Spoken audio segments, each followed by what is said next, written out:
Boy, can I help you? Listen up. I'm bringing you the best content to ever exist in the door-to-door industry, from sales, leadership, recruiting, and personal development. Well, why would I need that? Because never before have we been able to collaborate with the top experts in their industries, sharing their secrets and techniques on what makes them the best. Wait, who are you? I'm your host, Sam Taggart, creator of the DDD Experts and DDD Con. Is there a place we can sit down? Well, come on in. We are excited to announce Jordan Belfort, the real Wolf of Wall Street, at D2DCon 2019, January 10th through 12th in Salt Lake City. Register today at d2dcon.com. Come as a team, learn as a team, leave as a team. Okay, my name is Sam Taggart, and this is the DDD Podcast, and I'm here with Ty Williams. He is one of the industry legends, I guess you could say. He's the he's the regional vice president of Vivint Solar, and we're actually in his office. As you can see, we're actually going to tour around this a little bit in, what is it, This is Santa Ana. Santa Ana, Yeah. California. So I actually flew all the way here just for this podcast. No, I'm just kidding. And you didn't bother to wear socks. And I'm wearing Tevas. So. But no, Ty has his own podcast. He's interviewed people like Jocko and Ryan Sheckler, and who else have you had on that show? It's mostly our sales guys. It's mostly our top performers. But anybody that leadership and development and stuff is such like a expansive world that anybody that comes in that's overcome things, we usually interview them. It's awesome. So hopefully he doesn't critique me too much on this. So I'm still learning. I've never been on this side of the microphone though, so we'll see how we do. This will be fun. So a little highlight: he started in 2004 and now has over 26 teams in. It's 26 West Coast teams. West Coast. So he managed. How many sales guys would that be? Oh man, there's probably 400 right now on the West Coast. 400 or so. Yeah, it's hard because we rank them based on a certain metric. So there's a lot more people that are onboarded, but there's probably 400 that are actively we'll call that producing. The real team, and then there's like the guys that are like signed We'll see. but not doing anything. Yeah. So call it 400 or 500 sales reps, and you started in what year? 2004. But what year did you start Vivint Solar? Oh, I started the very end of 2013. So 2014 was really my. So 14, you came over Southern California, always been in this market? Uh-huh. You had 4 dudes, you were telling me. Yeah. So now you have more than 100 times. Yeah, I wish I could tell you I recruited all those people. I know, but essentially you've been part of that movement or leading, you know what I mean? Yeah, it's been fun. We've all kind of grown together, honestly. Yeah. Like when I first came over, we were learning what the opportunity was, right? Like I came over at a time when I felt like it was safe. I had a good job before. I worked at Vivint Inc. and it was awesome. Like all of my education and my development came from Vivint Inc. But then solar had some funding and it had some momentum and guys were starting to get traction. And it looked really fun. Anyways, so when I came over, it was just an office of the leader before had left and gone to a competitor and took like the whole team with him. And you're like, I'm picking up these scraps. Yeah, well, it was funny because I was told like, hey, if you go to this market, there's already a team there. And I got there and I was like, a lot of the guys had left with this previous leader. But we got a chance to build within like a structure. You know what I mean? So we had finance, we had an office space. There were people there that had sold solar before. I wasn't one of them yet, but as we got started, it just kind of grew organically. So it's been awesome for me because I've had a chance to do that a couple times. In alarms, I felt like I kind of grew with the machine. And then at solar, it's kind of happened again. You know? So that's what we're going to talk about. So if you're listening to this, we're going to be talking about, how to really create this vision and culture and, create this long-term career path for all these amazing sales reps that are under you. And how do you kind of put your stamp on that and like really make a difference as a leader in this industry and help people really appreciate the job as door-to-door as we know it, what I mean? So I'm actually wearing a Vivint Solar shirt right now called The League, and we're going to dive a little bit into what that means and how you've kind of seen that be a good part of you and how Nike has now adopted it and branded or sponsored Vivint Solar. That's cool. Yeah. I mean, that's the league, or they've sponsored the league in and of itself. So we'll kind of talk on that. So if you're listening to that and this applies to you, share this, like this, and hope you enjoy this. So let's dive into it. So tell us a little bit about kind of your philosophy on leadership and kind of how you've developed your skills as a leader so far? Cool. Yeah. It's a massive question. I know that's broad. So take this the direction you want to take. Well, I'll tell you. Yeah, I'll tell you what the kind of the wavelength I've been on lately. So in tribe, so the West Coast, we call this tribe. This is like our division, right? We have this statement. It's not a mission statement. It's a who we are statement. And the first line of the statement says we are level 4 and 5 leaders, the real kind, the ones who go first and eat last. We run towards the danger and jump in the trenches. We're on doors, we're on roofs. That's how it starts. And it's like a whole paragraph, right? That's awesome. Yeah, and it's something that we all believe can in. you say the rest of it? Like, do you have it memorized? Yeah, I do have it memorized, but I don't know if I could do it right now off the top of my head. But I'll tell you what, do you do show notes? I can send you like a PDF because it's all designed and everything. Cool. But it's what we believe, right? And the reason I brought that up is level 4 and 5 leaders. So that comes from 2 different books. I really think that leadership is just a collection of stuff you've learned from other people. You can't really take credit for authoring a lot of the stuff. You just learn, like we'll learn stuff today, like we were talking before this, you know what I mean? But there's this book called Tribal Leadership, and it's written by a group of people, and it basically looks at like indigenous tribes and how they function, and they basically say the world is just a collection of those now. Like in your workplace, there's these like tribes, right? And there's these different levels, and level 1 would be like just like a ruthless dictator, like do what I say or I'm going to kill you. All the way up to level 5, which is a person like John Wooden that you just want to follow because he's had such amazing results and he knows who he is, and just his presence, other people want to be around and develop. So that's what we strive for on the West Coast, is we strive to improve our leadership. So that was the first book. The second book is John Maxwell's 5 Levels of Leadership. Have you read that book? It's insane. Like, I'm such a sales dork. Like when I'm reading that book, I'm like, yes. Like I'm like actually, like, because it's right. Like it's truth. It's accurate. Yeah. You know what I mean?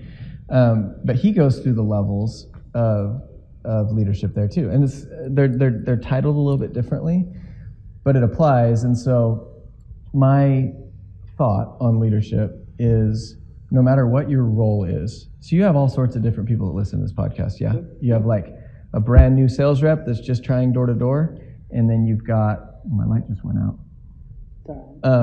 Oh man, we're in the dark. You got to get up there and move around or something. Just the motion dance party. There it is. We've been in this room for like 2 hours. It's never been dark like that. But you also have really serious, like seasoned leaders that have been doing this longer than I have. Yeah. And so the message is the same to everybody. That who we are statement isn't just for our leaders, quote, like on paper leaders. If you're in door to door, you have to be a leader. You have to think of yourself as a leader, because what do leaders do? They influence change, right? It's a shift away from a conventional way of doing things. So when we sold alarms, right, you'd have to go in there and influence change. That's not an order taker's job. That's a leader's job, right? And so everybody that works in door-to-door sales and everybody that works at Vivint Solar and everybody that works on the West Coast or whatever, the first thing we tell them is you're not here to be a solicitor. You're here to be a leader, and you're here to go into a neighborhood and to connect with people and influence change. So my first kind of philosophy on it is if you're going to be successful, you have to be a leader, and I don't care what your title is.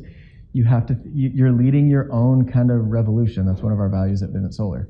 When you go into a neighborhood, you're the leader. Like, you have got to help influence people and use the influence of other people to change, whether that means secure a neighborhood, produce energy in the neighborhood, get bugs out of the neighborhood, whatever it is, you have to be a leader, right? And then the second thing is, the way you're going to find ultimate fulfillment is to expand your leadership. Go from level 2 to level 3. And then once you get to level 3, there's just levels, right? Like, if you've done any kind of sport and think you're pretty good at it, me and Sam were joking about rollerblading in the 90s. Yes, baby. But we'll talk about rollerblading for a second. Yes. So say you're like at your local skate park and you're in your Jinko jeans. Did you wear Jinko jeans? Oh, yeah. Okay. Oh, yeah. I'm at home right now. Oh, dude. And then what about the sweats? Like the super baggy with the super big pockets? The secret is you could get them at Burlington Coat Factory. They always had the best, like, Fat Farm sweats. Yeah. But you'll get to a certain level and you're like, okay, hey, I'm pretty good. And then you'll go to a different place and you'll see someone that's just on a whole new level. That happens with this job all the time. Because the money messes with you. Like, you'll start to earn really good money and you're like, wow, I figured this out. I'm good at this. And then you'll see someone else who's a master at it, and you're like, whoa, I'm not on that level. So as you advance through the levels of leadership, it forces you to look out for other people. It forces you to be uncomfortable. It forces you to actually like tear your muscles, your like leadership muscles, and rebuild them and come back stronger. And ultimately, it's the same path that makes you happy. You're not gonna be a good leader if you don't serve people. You're not gonna be a good leader if you don't contribute. You're not gonna be a good leader if you don't own something. And so I've just found that if you think of yourself as a leader, and if your purpose is to like move up the levels of leadership, intentionally develop your leadership. yeah, and it works for everybody at every level. And I think and I actually want to speak to kind of the differences between a Jordan Williams. So this is Jordan Williams' brother. They're brothers, two stalwart people in this industry. So shout out to if you know either of them. But kind of the differences of like personalities, how Jordan's taken a different track and had different skill sets, where you were never the best sales rep. You know what I mean? And your first year in alarms, you did how many? I was the high side of average, is what I like to call it. I did 108 my first year. We didn't really have a database, so I would actually like sell one and I'd write it down on I had a street sheet. And then if they canceled, I'd scribble them out, so I couldn't just number them, I had to recount. So the number's between 108 and 112. Count it. Yeah. So, but I mean, a lot of people think like, oh wow, to be a vice president of a multi-billion-dollar company, to be where you're at, you had to have like your first year been right out of the gates amazing. But what's interesting is Jordan, he struggled with the leadership side, where once you started into management, he was really good at sales and naturally just took off top first year rep, right? Where you took more I got into the leadership side, and it was a little bit more your niche, right? A little bit more like, but then you talked a little bit about kind of how Jordan's developed that and how you've kind of been able to improve the leadership. Like, what are some key points that you'd say over the last 15 years of managing and watching reps and developing people and seeing reps fail as leaders, and I don't know, just over the years, that you could say to a guy that's like, hey, I want to up level my leadership, I want to go from level 3 to level 4. Yeah. What things could he be doing to deliberately do that? Yeah. That would be the question. So first question is Jordan and my relationship. I've joked with Jordan, but I actually think it's somewhat true, that like before this life started, me and Jordan were standing on a cloud somewhere looking at the earth and saying, I'm not going without you. Like, he is, I actually get like emotional talking about it, but we're like the perfect yin and yang. Like, being able to work with Jordan it's been one of it's a massive blessing in my life, because we're so good at different things. And so when I first started selling, I'm a very like step-by-step person. I can't think of a time where I've picked something up and immediately been the best at it. And this audience, a lot of the people that do door-to-door are that way. Like, they have the confidence to do door-to-door because life experience has shown them that the learning curve doesn't apply to them. You know what I mean? Like, most people that do door-to-door were probably the top 20% in the previous job they did. Yep. And if they applied themselves in school, they're probably good at that too, right? And sports and things like that. But I came in and I was told my first year of selling, like, if you can do 100, then you can be taken seriously. So that was my level. That was like my mark, right? And there was a lot of people in the office that were like, I'm going to beat you, I'm going to beat you. And it was weird because I was like, okay, like I'm going to do 100, right? And most people that I work with are very competitive. They don't like to get beat. And I think what I learned early on is I'm very competitive with myself. I don't even know if competitive is the right word, but I'm uncomfortable if I'm not doing what I know I'm capable of. Yeah.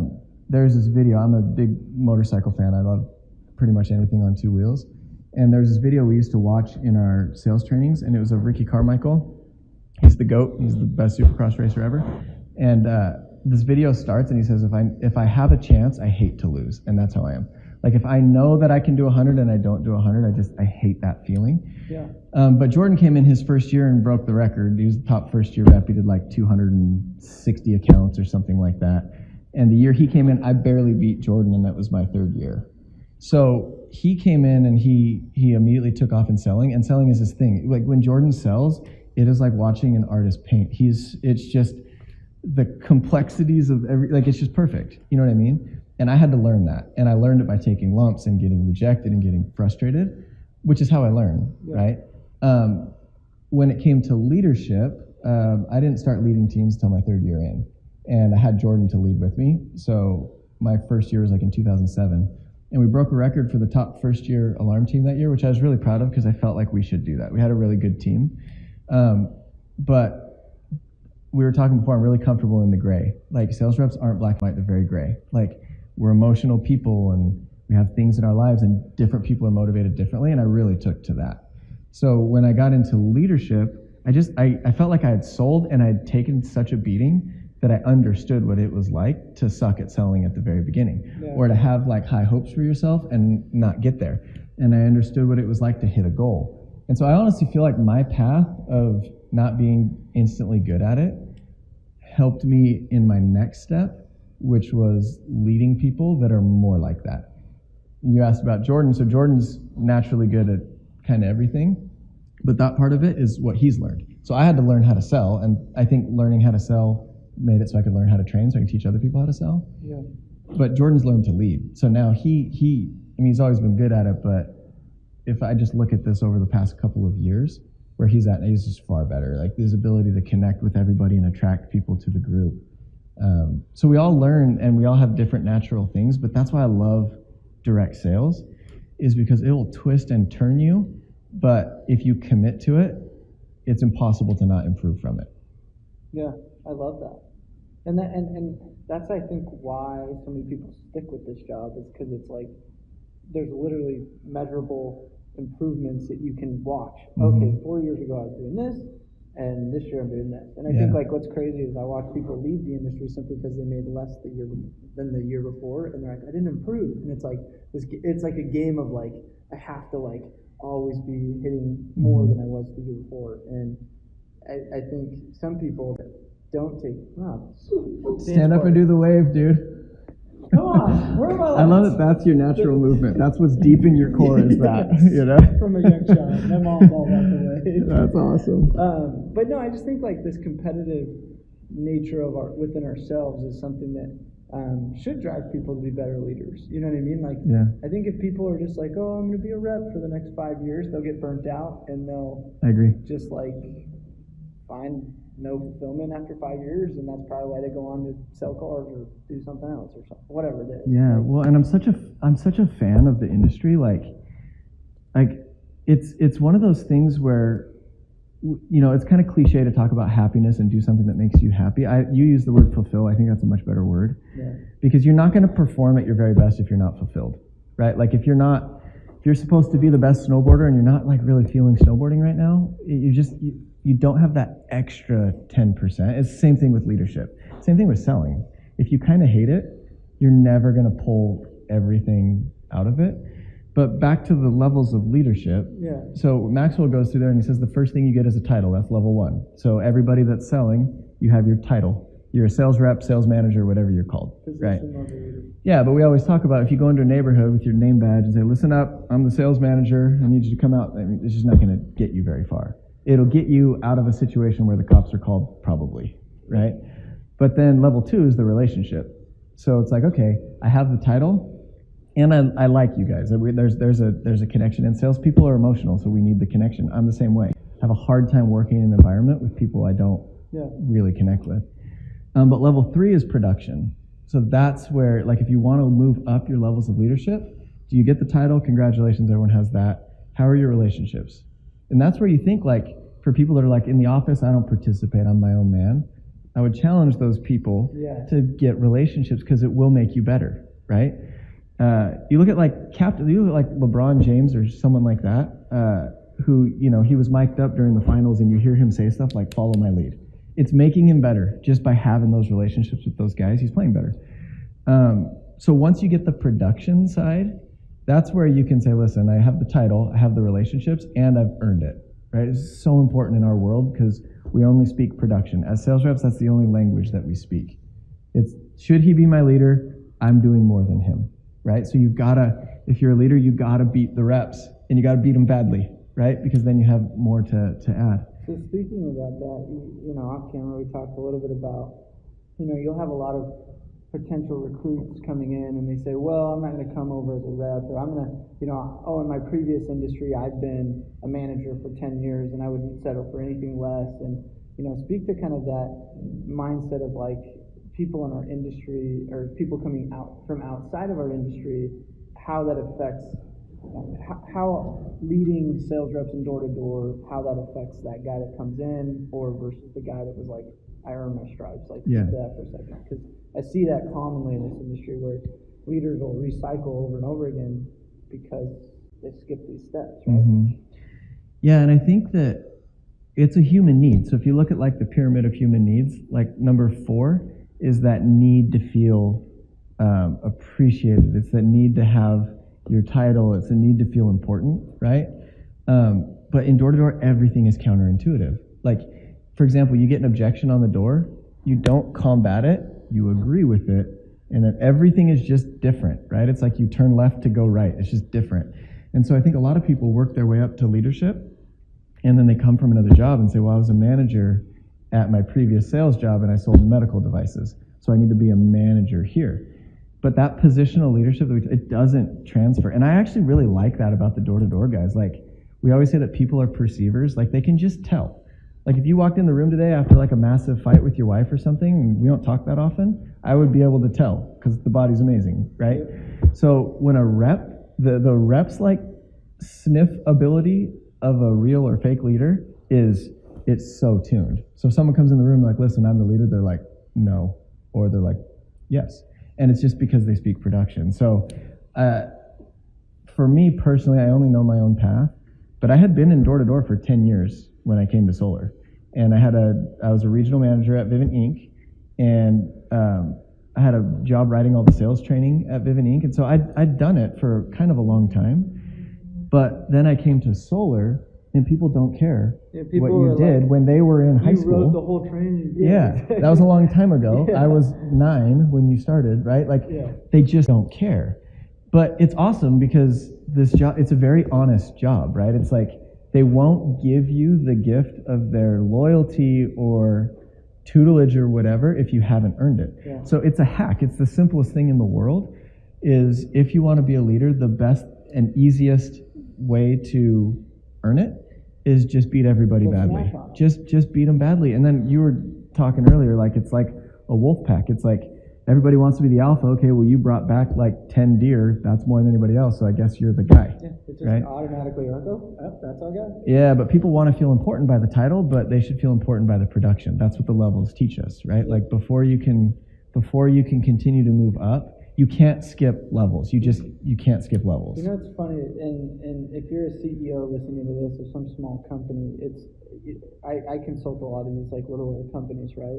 And I had one in Maryland just call me, and he's like, hey, like my sales captain or whatever he called him left. And he's like, I don't have really any sales dudes. And I'm like, you're the freaking sales dude. Yeah. Like, your issue is you kept trying to form out Yeah. your sales leader position, Yeah. and you weren't willing to ever go sell. So therefore, they need to see you go throw down. Mhm. Like, my one advice is if you go throw down, and I promise you'll start attracting recruits, you start attracting, your people will start listening to you, and like your biggest flaw is that you're scared of the doors when you're trying to beg everybody to go knock. And they can smell it. Dude, they can smell it. Like, so fast. yeah, if they're like, okay, everybody go knock, I got some stuff to do, and then I'll see, people can tell. People are perceivers. They know. I love right? that. I love They that. know.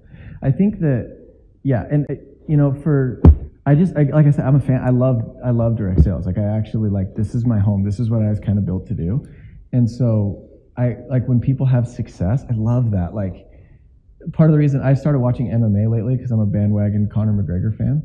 And I started loving MMA because of the heart. Like, those are guys that will just stick with it forever. But I see the same thing in sales reps. Like, those guys stick with things. They take more rejection in a week than most people subject themselves to in their entire lives, right? Like, most people are scared of public speaking. They're scared to have they're not scared to do the wave. There's People listening to this are probably like, the lights keep going off because we're saving energy here. Yeah. So, but when you see that heart, like, people are scared of public speaking. They're scared to have a spotlight on them. And our friends put themselves in that intersection every day, willingly. Like, think of how much rejection you've encountered in your life. Like, that's something to be proud of, and it's something to be respected. And so we're getting to the point now where we have a lot of core industry people. Like, the direct sales industry over the last 20 years has created your all-stars and your legends and stuff like We that. actually, for Door-to-Door Con, we want to create.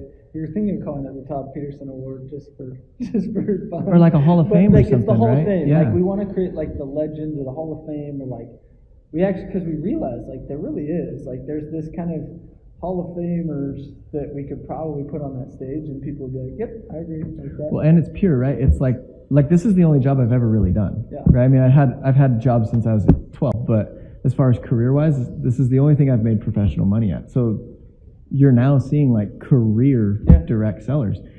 So anyways, it's almost like when you have like an old, like a veterans like snowboard contest or surf contest or whatever, like when I go out and sell in the neighborhood, I like it. Like it feels natural. It feels like home.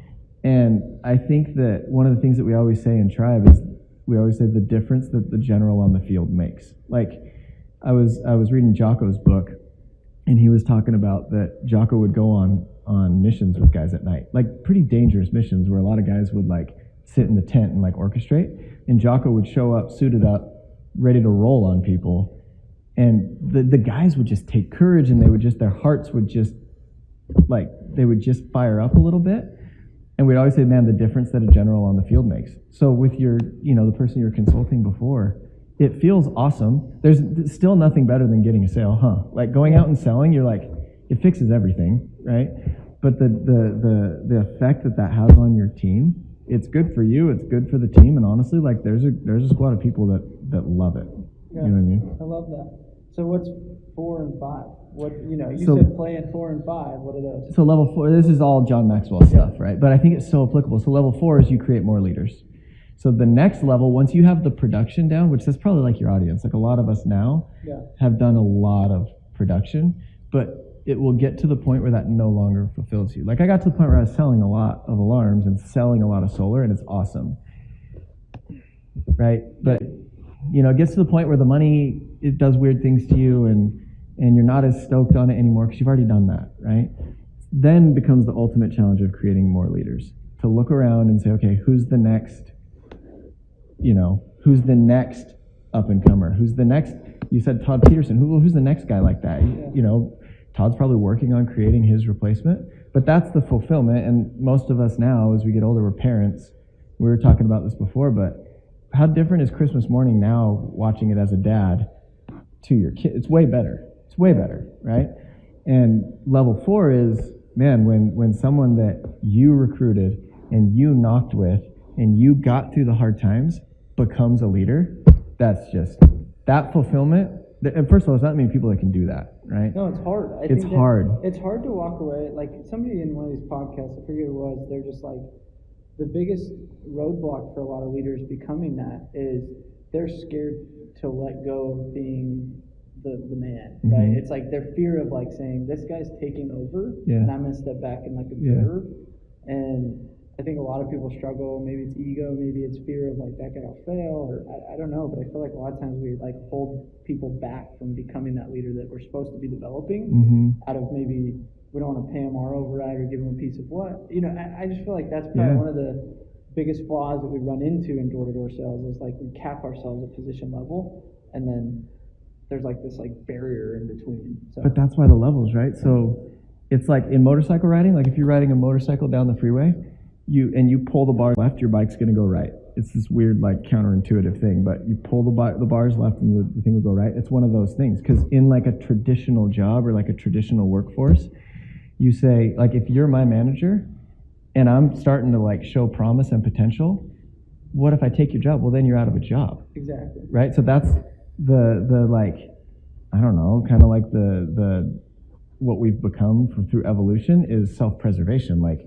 well, I don't want Ty to do well because then he could take my job, and so I'm going to try and hold him back. Which sounds like you would never do that, but people do it all the time. That's what they do. Yeah. And I see it over and over and over again. So that's why I spoke to that. Yeah, and so really what we do, and this is the best thing about direct sales, is you can't lead yourself out of a job. Like the more you lead, if you're the best and I'm your student or whatever, and you get me to your level with 3 other people, well, what happens?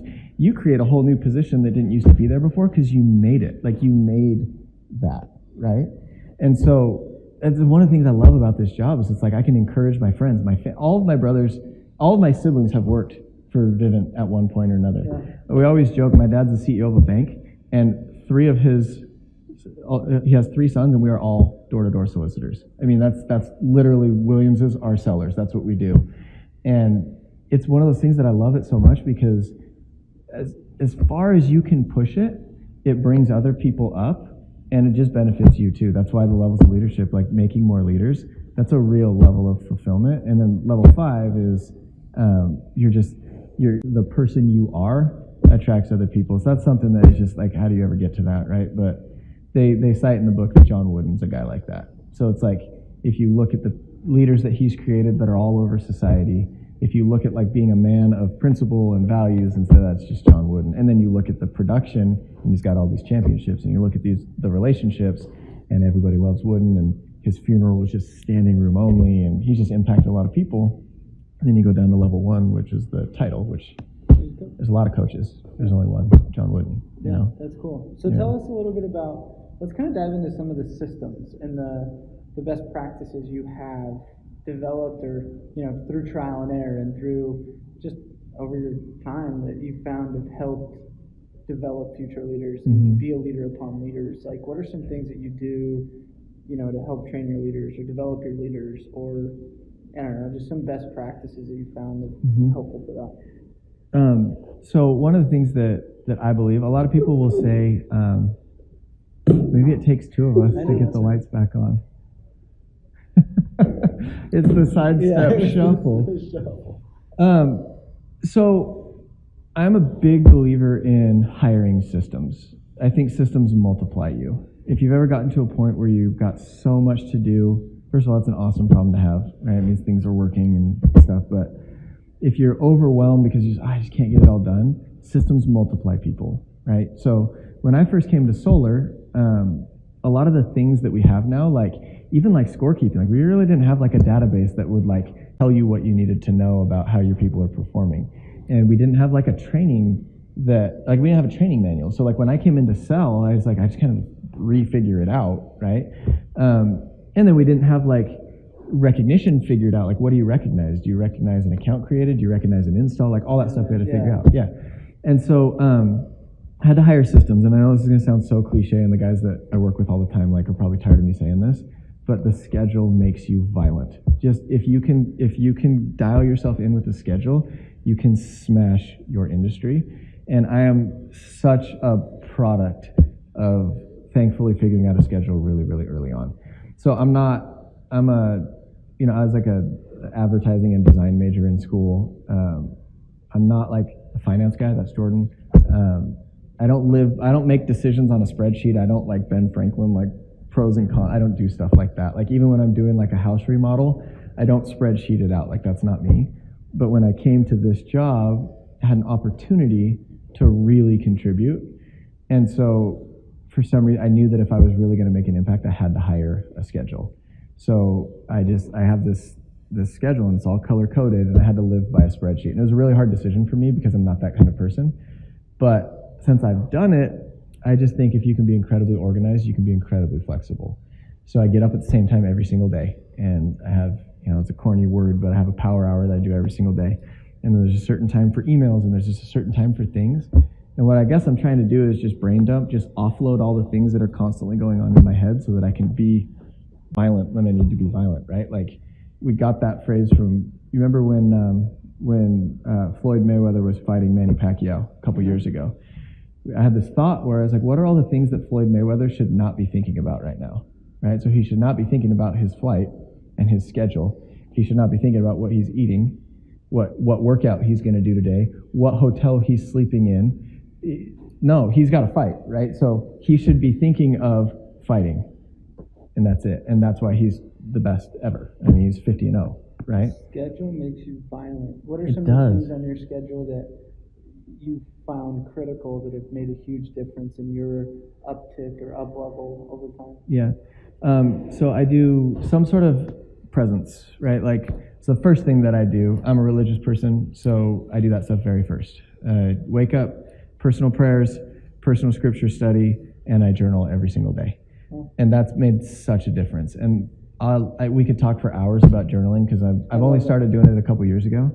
But I didn't miss a day on my mission. really, that's how I was on my mission. But then since then, it's been hard for me to grab again. But in the last 2 years, I hired a system that When you say hired a system, I feel like it's a personal assistant. Like so I your say, schedule is your personal, because you kept saying that. I have to hire a system because I can't do it by myself. Like if I leave everything to my own brain, I just can't get it done. You hire a system. Yeah, so we were talking before, like I wanted to learn how to surf, Yeah. and I wasn't having very much success. So I hired a surf coach, and now it's much better. Yeah. You know what I mean? So it's basically me saying, dude, I give up. You're the schedule. Let's figure this out, and I will follow you. Yeah, That's right. I will succumb to you. Yeah. One of the things that we say in like our Who We Are statement is we're slaves to clean habits and good systems. We understand that how we do anything is how we do everything. So it's like I've just decided a couple years ago that I will follow a schedule, and I haven't had to think about it since. And I'm not perfect, right? Like our friend, do you know the Iron Cowboy? Yeah. He spoke at DDDCon. He's awesome. He's amazing. So one of the things that he talked about with his diet, again, no ideas are original, they're all just pieces from Yeah. everybody. But he said with his diet, the biggest mistake he sees people make is they'll sign up for this, they'll not like the way they look or feel, they'll sign up for this crazy diet where they only eat fig leaves between the hours of 2 and 4, and they're really good at it for a week, and then you miss because you have popcorn at the movies, and then your confidence goes down and you're off the wagon. And so he says, just subscribe to a B+ average. And that's how I feel about my schedule. So I've hired this schedule, and I try to do a B+. I don't kill myself if I miss. And my morning meditation, dude, I'm not a sit on the rocks and hum guy. It's 5 minutes or less. Just try to center myself. And then about the routine. So then I'll usually review my to-do list. I do my to-do list at night, and then I'll review it again in the morning just to make sure I'm focusing on the right things. And then I'll do all my emails and get all that crap out of the way. And then I try to have some sort of good intake. A lot of times by then I'm driving or something. So podcasts, I love podcasts. I get more from this than reading books lately. Yeah. Like No, that's how I am. just hearing what people's stories are. But that's pretty much my morning. And then, yeah, so then, if I have time still left in my power hour, I'll just start chipping away at my to-do list. There's more to it than that, but that's probably the short That's answer. cool. So what else for leaders to become, just like different hacks or different systems that you found, like you leading others? Like do you do like quarterly leadership things, or do you do retreats, or what do you do to help your leaders become better leaders? Yeah, so we're tribes, so we call them powwows. So once a quarter we do a powwow. Just all the leaders get in the room, and it's the same thing as like a team meeting. Everything is like a team meeting, right? So the first thing you do is, hey, what like housekeeping things do we have to talk about? What announcements and stuff like that? Then we'll review numbers and just see how we're doing. Like how are we doing on our goals? And then we'll talk about just the pressing items. What do we need to improve on? What are you guys feeling? What are we dealing with out there? And then the next thing is we do some sort of training. So level 4 and 5 leaders, like we're always trying to just get better. But that's kind of the template for everything we do. If it's you and I and we're co-managing a market, we'd probably follow that. Yeah. And if it's the directors and the VPs and I, we follow the same thing. But we do that every month. We also do a weekly accountability call. Same stuff that probably everybody does. One of the things we were talking about before, I don't know if this is what you're getting at, but in developing leaders, one of the things that I believe very deeply is I think if you want to be a good leader, you have to be a student of something. Yeah. And my way of doing it's a little more abstract. Like probably don't have to do it the way that I do it, but a lot of the guys have short attention spans. That's who we are. High emotion, always wanting like next thing, you know what I mean?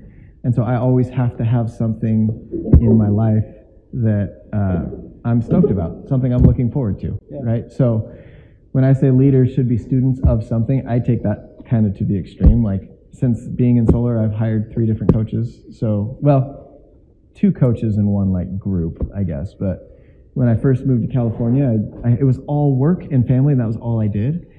But all of my development was professional, right? And so I wanted to be physically active. I wanted to learn a new skill because that just inspires me. And learning as a novice helps me lead as a professional. It just helps me understand what people are going through. So I hired a fight trainer. I'd never fought in my life. I didn't know like how to throw punches or anything.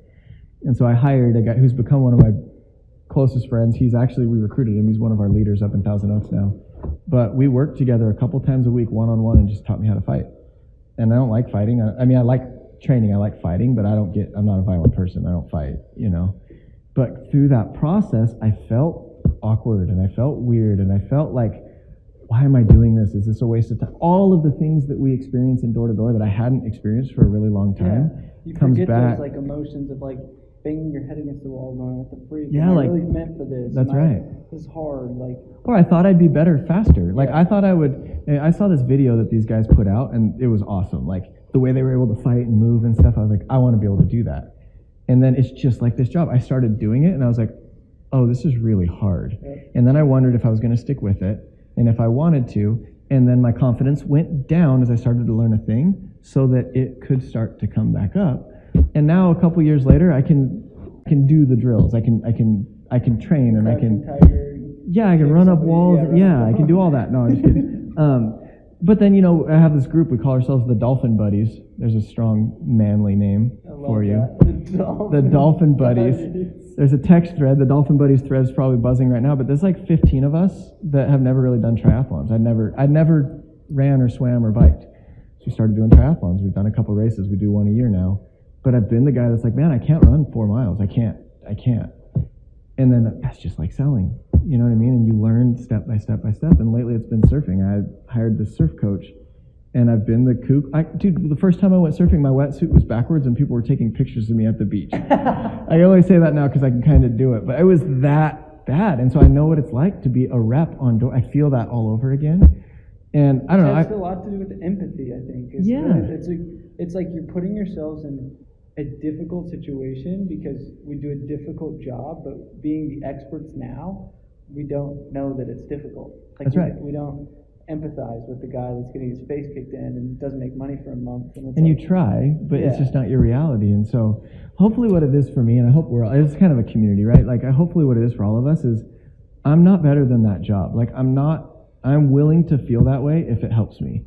And it helps me. So I don't know what the next thing will be once I get to a point where I can like continue surfing for the rest of my life or whatever, but there'll be something else. And for me, you know, Tony Robbins talks about, he does that cold plunge every morning, you know. Have you ever heard him talk about that? Mm-hmm. So he says that he doesn't do it to just get the physical offense. He does it to tell his brain that when we decide to do something, we're doing it. He's like, it's a brain training thing. And so I think maybe in some way for me, it's like, I'm telling myself I am willing to be uncomfortable. I'm fine to be the kook on the beach. I'm fine to do that. Like I get heckled. Me and my friend Zach surf every night, Saturday night after work, and we get just ripped on by these like 10-year-old kids that are like 100 pounds lighter than us, and they like make fun of me sometimes. But it's like I just have to stay there so that I can stay grounded and keep working on it, and then you learn a new thing, and then your confidence is high, but you're stoked on it. Like when you have a big selling week, you're stoked, or we have a good quarter, you're stoked. And I think there has to be something outside of the profession to keep you engaged. I love that. Yeah, where you're just learning new things. And now my wife's surfing with me. My wife uses the same surf coach and my 8-year-old. So it's turned into this whole family journey. Yeah, we're like last night, me and my wife went out late, and me and her were surfing. It's given us this whole extra chapter to our life because we're both willing to be uncomfortable. And that's just like selling, man. You go out to North Carolina or wherever you went your first summer, feeling weird, feeling like, oh man, this is like, I'm a door-to-door salesman. And then you get your butt kicked, and then you come over and it gives you this life that you honestly, like, I feel this way. Like, I probably don't deserve all the advantages that I've had, all the income that I probably don't actually deserve that when I look at like good people in the world. Yeah. But if you if you're just willing to take the beating, the world will give you this life that's just incredible. Oh, this job, it's so funny. Like, that's the whole reason I left I didn't leave door-to-door, I dove deeper into door-to-door, but like started this was because I felt like people didn't have the resources and the know that door-to-door was such a blessing to so many people, and like the world needed to see that. Like, you know what I mean? And like that's why I was so stoked that Nike sponsored you guys, because like, dude, like people are starting to recognize like this is a job that could be so fun. Like, I've traveled to so many places in the world. Like, you've made so much money. Like, have a lifestyle where you can go surfing when you want. And just like the little things like that, I think a lot of people, you know, I'm reading this book, Grit, and they interviewed this Olympic swimmer, and they asked him, they said, so do you like going to practice? Because they're like, a lot of people don't see all the hours off the pedestal, right? And so he's like, no, I hated it. And it's like, I thought about it. I was like, man, do I really like knocking doors? I'm like, yeah, I mean, no, yes and no, like in its own way. Like if you said, hey, let's go knock right now, it's like I'd still get the butterflies of like, oh, really? We got to go like get our face kicked in. Like I enjoy it, but after. But yeah, exactly. But he said, what I do love is the travel that I've been able to do, the people I've been able to meet, the relationships I've created, the income, you know what I mean, the lifestyle that it's given me. So I'm willing to go practice. Yeah. Did you ever see Backdraft? Did you remember the movie Backdraft? Uh-uh. It's from like the late 80s. It's a movie about like firefighters and stuff. But they're like trying to solve this mystery on who's starting all these fires that's killing all these firefighters and stuff. And so they go visit. Donald Sutherland plays the guy. He's this crazy dude and he's in jail. And they're going through and they're trying, he knows everything about fire. And so they're asking him like, who's starting all these fires? And there's this part, it is so corny, dude. And like my guys that have like worked with me for a long time, I use the same examples over and over again. But I saw this like on TV after I'd been selling for a while, and I was like, dude, that's it. But he leans forward and he says, you still haven't figured it out yet. And the guy's like, no. And he goes, the only way to beat it is to love it a little. And dude, it's the exact same thing. Like if you're walking around talking about how much you hate everything about the job and you're stuck there, it's this game that it's like surfing. You'll go out to surf and you'll just get pounded over and over again and you'll get tired. Like you were saying, you get tired, but then you catch one wave at dark and ride it all the way in. And it's like, how was surfing? Oh, it's fun. Just like selling. You go out for 7 hours and you just get hammered. And then at 7:30 you get one. How was the day? It was good. It was great. Yeah, but so you kind of like, you haven't figured it out yeah, yet. you kind of smile at it a little because one, it helps this community. Like, and props to you because you're building a pretty cool community. But it's an esoteric thing. We're the only people that really know what that's like, right? 100%. Where if someone's like, oh, dude, it was Saturday, I didn't have one till 8, and you're like, respect, because I know what that's like. You know what I mean? And so I think the only way to beat it is to love it a little. And once you know, I bet the MMA fighters aren't like, oh, I just hate when I get hit. They're like, it's part of it. And I would sometimes rather not get hit, but it's the world, and we embrace it and we love it. And that's how I feel about direct sales, because I see the heart of everybody, and I see the development, and then I see the life that it's given me and all my friends. You have to love that. Yeah. You know? 100%. It's hard to remember that you love it when it's yelling at you, but Nugget. I found the nugget. Nugget, everyone. Wow. No, but that's it. I mean, I love it. It's like, but you gotta love it a little. Yeah, you have to. I love that. Okay, Yeah. so I want to wrap up with. We're gonna pick this phone up, or if you're on Facebook Live, I hope this part's interesting.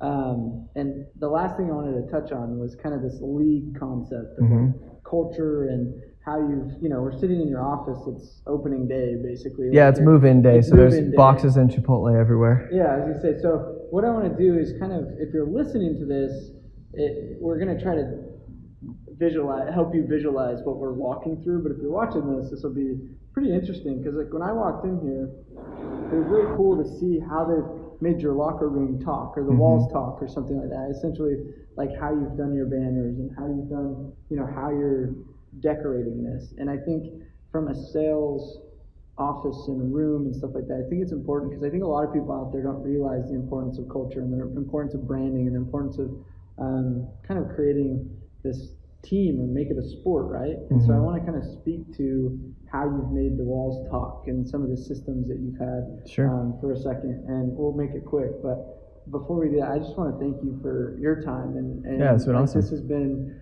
I love these. Like, I just love jamming, and and it's funny. Like, I haven't really ever been on that side of the mic too. So you've done a great job, and I'm sure everyone that's listening has appreciated what you've shared so far. So let's do that. So we've kind of got to stay together.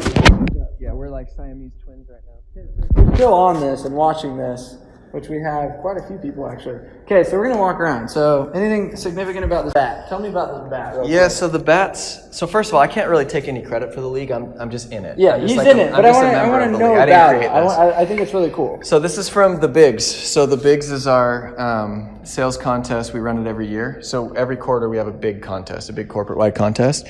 And so these guys were the champions. This is the Orange County bat. These guys are the champions of their division. And so we're creating like a bat wall where these all hang and they all mean something different. So it'll have different colored bats with different engravings. And yeah, but they're well done. Like they haven't really, I quality. mean, look at like the leather and stuff. Like they haven't spared any expense on making this like a good experience for the guys. You know? So did they actually get to take one home or just sit Yeah, in the so office? you get these for different league levels. So like if you hit a certain level, you get one personally, and in the office there's just bats everywhere, and they all mean something to us. So. How much does it cost to make one of those, do you know? I don't know. So this is the guy that does this. Actually, if anybody needs to hire him, you should, because he's awesome. That's what I'm saying. He's this engraver. He has this big laser engraver, and he lives in Utah. Okay. But he does all our stuff now. So I can give you the contact information. But so bats, that's one thing. the bats, and there's a little trophy there. There's all sorts of different things, and then you'll see these flags that are hanging. Yeah, what are these flags? So these are the different things that we're all a part of. Title, OC, is that Orange County? Yeah, so everybody has their own little leadership group that they own and, have their own little piece of. And then as you come around here, again, we're just moving in, but I think it's still cool. You'll see stuff just like the way we think. So these are the different levels. So the league is basically a sales platform, and you progress through these different levels. And so it's almost like, in high school, if you're an all-American athlete, you know what that's like. Well, here we have all-Americans, we have starters, we have lettermen, whatever. So this is my thing. Like when I come to Vivint Solar, this is like, I just love it. Like, this is cool. Like I think this is really cool. Yeah. So tell us, so obviously it sounds like you start right here, the combine? Yeah, so the combine is the first 60 days. So first 60 days, what do you have to do to achieve it's the just combine? it's just like the combine in football. Okay. Right? So you basically have to breathe and pass a background check. And then you're in the combine and they track your results for the first 60 days. Okay. So we have player cards, like if you were to come in, like you would say, okay, if like you recruited me and you've been here for a year, I would say, okay, well, how did Sam do in the combine? And I'd be able to see your score and try to beat it. Oh, that's cool. Yeah, it's just fun. So it's beat your recruiter. Yeah, it's just, and Okay. you can say, okay, what's your goal for the combine? There's extra training, there's extra mentorship and stuff like that. Okay. And then club is basically you haven't hit another level yet, but you're... So you finish your combine, but you Finish haven't your really done combine, anything you cool. haven't progressed Can you yet. skip club and just go to Yeah. Letterman? Yeah, I mean, this is quarterly thing. So this Okay. is if you get a certain amount, 7 permits in the first quarter, which is, it's the first mark. First quarter of your job or January? Any quarter that you do 7, you're a letterman. You're a Letterman. Okay. Yeah, and then what it does is it allows people to compete like in their vein. So starters 14, all-stars 21, all-Americans 28, and then our franchise, those are guys that they do 38, 2 quarters in a row. And there's different... Or 40, what's the 45? That's old. Oh, that's old. So Yeah, that's old. 38, 2 quarters in a row, you become a franchise. And then how do you get out of franchise? If You can get don't? out of it. How do you fail to maintain franchise? Just not hitting the level. So on any of these, if you miss the level, it's just like being a starter. Like you get don't, benched. Yeah, you don't maintain a certain level because it's not a tenure thing; it's a performance thing. Okay. So every quarter, once you hit this, you become a Letterman. Once you hit this, you become a starter. Hit this, become this. Yeah, it's their journey, right? It's so the journey everybody every wants to get, and Nike sponsors the league, right? So that's what's cool. franchise players, like they make a haul. Those guys get their pay's different at every level. They get like a personal assistant for them, a concierge agent. They get a trip for their family every year. Wow. Yeah, there's a couple trips that they go on, but they just get like buckets of Nike stuff every. They're the best. Like they It's should. like they're the Shrews. Right? They're the LeBrons. Yeah, and then you see here, the league isn't a game; it's an opportunity. You spoke earlier. Most of us don't have the chance. Like I'm 36, so like I don't have the chance to put my heart into a competitive arena very often. I'm not going to be a professional fighter. I'm not going to be a professional athlete, but I am a professional solicitor, and I can compete here. And a lot of my friends, it's the same way. So we come here because this is, man, I can go all in on, and I can hit these goals, and I can I can compete, and I can strive to get the Fiji trip and that kind of stuff. But the reward system is the same. I mean, there's a sponsorship, and there's money, and there's recognition and stuff. So it's been really fun to play here. No, I think that's so cool because I think a lot of people are always trying to create different ways of tracking and recognition and things like this. And especially in solar, it's tough because it's like, what do you recognize and how do you... Takes a while to figure it out. Takes a while to figure out who's selling and, it's like some guy might bagel for 2 months but then become an all-star, but it took him a second to get his pipeline rolling. Yeah. But I think this is really cool. Anything else you guys do? So you'll just see pieces of who we are like all around here. So again, you guys should come back when this is all built. Yeah, but this is the last statement of our who we are statement. It says we're grateful and engaged and eagerly unsatisfied. That's the name of my podcast, is Eagerly Unsatisfied. It's our leadership podcast. Yeah. But that's, I think that's kind of how we wrap it up, is like at the end of the day, like gratitude in this job. I realize that I'm just someone that gets to play here. Like I didn't create this. I didn't create the business model.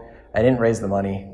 I didn't have to take a mortgage out on my house I didn't pay into the opportunity. I'm just lucky to be here. Like honestly, like I knew a guy, Eric Mealy, who I snowboarded with, who was a really good friend of mine, and he introduced me to this world. So come do summer sales. Yeah, so it's like a lot of guys get to the point where like, oh, I'm the man, but we are where we are because of timing, other people's work, and like I owe a lot to Todd. Todd created this opportunity for me, right?